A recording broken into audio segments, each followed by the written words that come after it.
রহমতের ঝর্ণাধারা। মাঝে মাঝে ইচ্ছে করে ভালোবাসাগুলোকে লিখে ফেলতে, কিন্তু তা কি আর সম্ভব? বলুন, আমার পালনকর্তার কথা লিখার জন্য সমুদ্র যদি কালি হয়ে যায়, তবে আমার পালনকর্তার কথা শেষ হওয়ার আগেই সমুদ্র নিঃশেষিত হয়ে যাবে, সাহায্যার্থে অনুরূপ পরিমাণ সমুদ্র এনে দিলেও। সূরাহ আল কাহফ ১। দিনটি ছিল সোমবার। জোহরের পর বসে বসে ফেসবুকিং করছি। সাধারণত খাবারের পেইজে আমি ফলো দিয়ে রাখি না।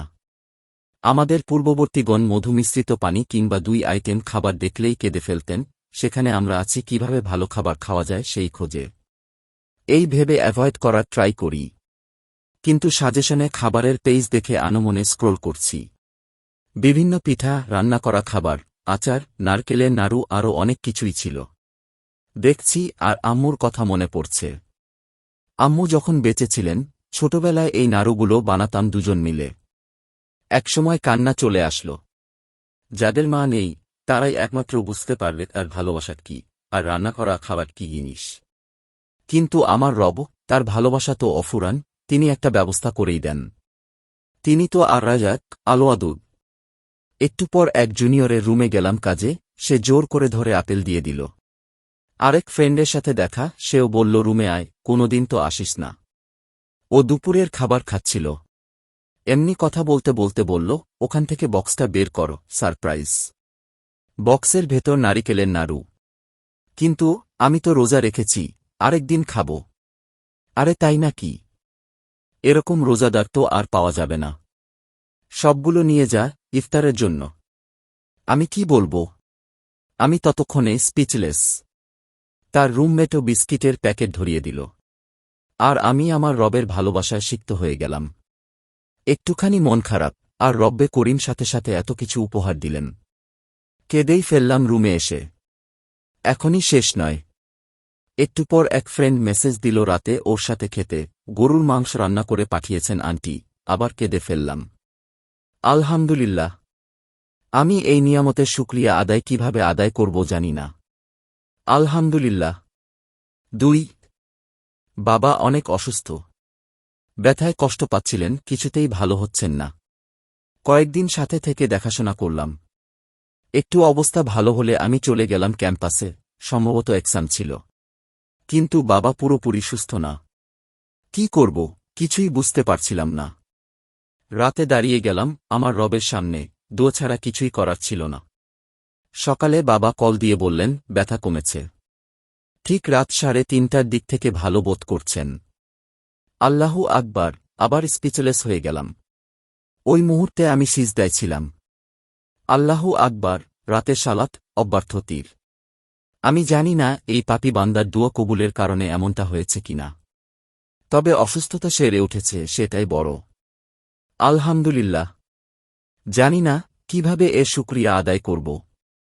অতএব তোমরা উভয়ে তোমাদের পালনকর্তার কোনো কোনো অনুগ্রহকে অস্বীকার করবে। সূরাহ আর রহমান ৫:৫-৭:৭। এত ভালোবাসেন আমাদের রব। অভিভূত হয়ে যায় চিন্তা করতে গেলে। প্রতি মুহূর্তে তারই ভালোবাসা। নিঃসন্দেহে আমি অকৃতজ্ঞ, পাপী। ইন্না লিল্লাহি ওয়া ইন্না ইলাইহি রাজিউন। ৩। ডক্টরের চেম্বারে বসে আছি সিরিয়ালে। নরমালি এই ডক্টর স্টুডেন্ট পড়ান, সাথে রোগী দেখেন। আজকে দুজন ডাক্তার, স্টুডেন্ট নেই। এর আগেও অনেকবার দেখিয়েছি এখানে। স্কিনের ডাক্তার। নিকাব খুলতে হয়, কিছু করার নেই। ফ্রেন্ড বাইরে বসে আছে। ইমপ্রুভমেন্ট হয়েছে কিনা, ঔষধ চেঞ্জ করতে হবে কিনা, এগুলো একজন ডাক্তার লিখছিল, আরেকজন লাইট দিয়ে স্কিনের ইমপ্রুভমেন্ট দেখছিল। এক পর্যায়ে সে গালে হাত দিতে গিয়েছে। আমি তেমন কিছু মনে করিনি, যেহেতু স্কিনের প্রবলেম আর আমি পেশেন্ট। সে আমাকে বলছে আমি নাকি সরে গিয়েছি, আমি নাকি অন্যরকম কিছু মনে করেছি। বলছে এরকম মেন্টালিটি থেকে বেরিয়ে আসতে হবে। আমি তাকে বললাম দেখুন, আপনার কথা আমি বুঝতে পারছি না। আমি কিছু মনে করে ইন্টেনশনালি সরে যাইনি। বাট সে নাছোড়বান্দা। আরেকজন ডাক্তার বসে বসে ঔষধ লিখছে। ওয়াল্লাহি, লাইফে অপমান হয়েছি খুবই কম। আর এই লোক ভুল অপবাদ দিয়ে অপমান করল। স্পিচলেস হয়ে গেলাম। প্রেসক্রিপশন নিয়ে বের হয়ে গেলাম। সাথে থাকা ফ্রেন্ডকেও কিছুই বললাম না। নিজের উপরই রাগ হতে লাগল। বাসায় এসে সালাত আর অঝরে কান্না করে ফেললাম। এরকম কেন করল বুঝতেই পারলাম না। আমি কোনো বদদুয়াও করলাম না, কিন্তু রাত পর্যন্ত কাঁদতে কাঁদতে চোখ ফুলে গেল। এত মন খারাপ ছিল, কাউকে কিছু বলতে ইচ্ছা করছিল না। শুধু আল্লাহকেই বললাম। এর অনেক দিন পর এই ঘটনা ততদিনে ভুলেই গিয়েছি। এক বান্ধবীর সাথে কথা হচ্ছিল ফেসবুকে। ও সেইম ডাক্তার দেখায়। আমি জিজ্ঞেস করলাম, আর দেখাতে গিয়েছে কিনা ডাক্তার। বলল, গিয়েছিল, কিন্তু ওই ডাক্তারকে আর মহিলা পেশেন্ট দেখতে দেয় না হাসপাতাল থেকে। আমি পুরাই স্পিচলেস হয়ে গেলাম। বললাম, কেন দেখতে দেয় না?